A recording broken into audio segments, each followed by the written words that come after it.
ধানাই পানাই মানবো না, তারিখ ছাড়া যাবো না, তারিখ ছাড়া যাবো না, ধানাই পানাই মানবো না, ধানাই পানাই মানবো না, তারিখ ছাড়া যাবো না। এই অন্তর্বর্তীকালীন সরকার সেইটা কি তত্ত্বাবধায়ক সরকারের আদলে গঠিত নয়?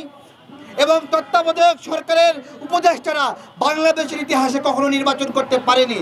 তাহলে আমাদের জিজ্ঞাসা, তারা কিভাবে নির্বাচন করার খায়েশ করে? প্রিয় ভাইয়েরা, আমরা এই নির্বাচন করার বিষয়ে এক চুল ছাড় দেব না। 14 মাস ধরে যারা খেয়েছে, লুটপাট করেছে, নিয়োগ বাণিজ্য করেছে, তারা নির্বাচনের কোনো প্রার্থী হতে পারবে না। স্পষ্ট কথা। আমাদের জুলাই যোদ্ধা বলছে এক সপ্তাহের মধ্যে নির্বাচনের তারিখ ঘোষণা করতে হবে। আমরা কি একমত? দেখেন, আরেকটা কথা বলেছে যে এই সরকার দায়িত্ব নেওয়ার সঙ্গে সঙ্গে প্রথম ক্যাবিনেট মিটিংয়ে উচিত ছিল কয় তারিখে নির্বাচন করবে সেইটা ঠিক করা, সেইটা ঠিক করে নাই। পাশাপাশি এই সরকারের উপদেষ্টারা নির্বাচনে অংশগ্রহণ করবে কিনা সেইটাও প্রথম ক্যাবিনেট মিটিংয়ে সিদ্ধান্ত হওয়ার কথা ছিল, সেই সিদ্ধান্তও নেয়নি। এখন বিভিন্ন উপদেষ্টারা নির্বাচনে অংশগ্রহণের জন্য আকারে ইঙ্গিতে বিভিন্ন কথা বলছে। জাতীয় নাগরিক জোট গঠিত হয়েছে যারা এই ধরনের ইচ্ছা জ্ঞাপন করে তাদেরকে প্রতিহত করার জন্য।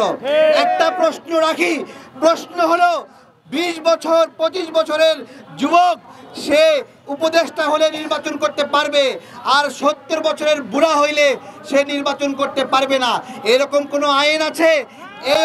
এই অন্তর্বর্তীকালীন সরকার সেইটা কি তত্ত্বাবধায়ক সরকারের আদলে গঠিত নয়?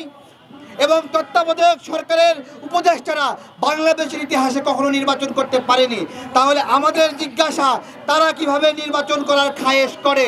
প্রিয় ভাইয়েরা, আমরা এই নির্বাচন করার বিষয়ে এক চুল ছাড় দেব না। 14 মাস ধরে যারা খেয়েছে, লুটপাট করেছে, নিয়োগ বাণিজ্য করেছে, তারা নির্বাচনের কোনো প্রার্থী হতে পারবে না। স্পষ্ট কথা। এবং আমরা বলছি, নির্বাচনের তারিখ দেন না কেন? ধানাই পানাই করেন কেন? আকুপাকু করেন কেন? আমাদের ভাই বলছিল এখানে ওই চেয়ারে নাকি আঠা লাগানো আছে। আঠা কিন্তু টান দিলে চামড়া ছতন খুলে আসবে, পাশা কিন্তু জ্বালা পোড়া করবে। আমাদের স্পষ্ট কয়েকটি দাবি। আমাদের শিক্ষা সংস্কার হয়নি, কেন হলো না? কেন এখানে গুরুত্ব দিলেন না? স্বাস্থ্য সংস্কার হয়নি, কেন ডক্টর ইউনূস তার গ্রামীণ ব্যাংকের অফিসারকে নিয়ে এসে স্বাস্থ্য মন্ত্রণালয়ে বসিয়েছে? জবাব দিতে হবে। এবং এই সমস্ত দায় ওই স্বাস্থ্য উপদেষ্টার স্বাস্থ্য সংস্কার না হওয়ার জন্য। সব কিছু মিলিয়ে জুলাই যোদ্ধা বলেছে 7 দিনের মধ্যে তারিখ ঘোষণা করতে হবে। সেহেতু আমরা 5 দিনের মধ্যে আরেকটা কর্মসূচি দিচ্ছি। আমাদের এই লড়াই চলবে। এখন আমাদের মিছিল হবে। মিছিলের স্লোগান হলো ধানাই পানাই মানবো না। কি বলা যায় বলেন? যত সময় তারিখ ছাড়া যাব না। ধানাই পানাই মানবো না, ধানাই পানাই মানবো না। তারিখ দাও, নির্বাচনের তারিখ দাও। তারিখ দাও, তারিখ দাও। ধানাই পানাই মানবো না,